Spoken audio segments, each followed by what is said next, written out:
Hello guys, welcome back to my channel. তো আজ চলে এসেছি আবার একটা নতুন মিনি ব্লগ নিয়ে। তো দেখতে থাকো সারাদিন কী হয়। তো আজ সকালে জানলাটা খুলতে দেখতে পেলাম বাইরে প্রচণ্ড পরিমাণে কুয়াশা পড়েছে, আর এটা ছিল আমাদের ফুল বাগান। তো আজকে এক জায়গায় যাওয়ার প্ল্যান ছিল, তাই আমি ফেসটাকে ক্লিন করার জন্য একটা gold pin of mask use করে নিয়েছি। এটা সত্যি খুব ভালো রেজাল্ট দেয় আর ভালোভাবে ফেসটাকে ক্লিনও করে।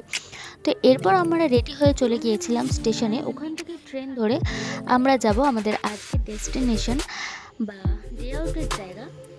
কোথায় সেটা এখন বলবো না, পৌঁছে গিয়ে দেখাবো। তো চলো যাই। আর এরা ছিল আমার ফ্রেন্ডস যাদের সাথে আজকে বেরিয়েছি। তো আমরা চলে গিয়েছিলাম হাওড়া স্টেশনে, আর ওখান থেকে বাস ধরে আমরা যাব আজকের ডে আউটের প্ল্যান যেখানে যাওয়ার, তো সেখানেই যাব। আর জায়গাটা নিশ্চয়ই তোমরা বুঝতেই পারছো, হাওড়া থেকে বাস ধরে মানে হাওড়া ব্রিজে উঠে যাওয়া। আর হাওড়া ব্রিজ হচ্ছে বাঙালি মানুষের কাছে বা কলকাতার মানুষের কাছে একটা ইমোশন।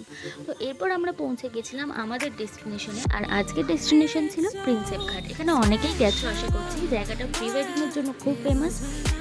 আর হ্যাঁ, ভিতরের কোনো ক্লিপ আমি নিতে পারিনি, কারণ আমি বা আমার বন্ধুরা ফার্স্ট টাইমই গেছিলাম।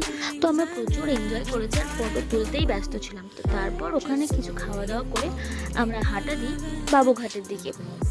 জায়গাটা দেখে বুঝতেই পারছো নিশ্চয়ই, এখানেই হয় ফেমাস বেনারসের আদলে সন্ধ্যা আরতি। বাট ওটা দেখার সৌভাগ্য আমাদের হয়নি, কারণ সন্ধ্যার আগে বাড়ি ফিরতে হতো।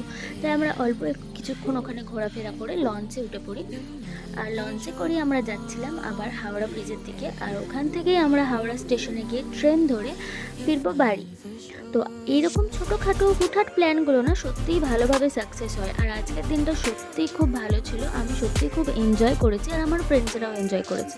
সো আজকের জন্য এইটুকুই, দেখা হবে নেক্সট ব্লগে। টাটা।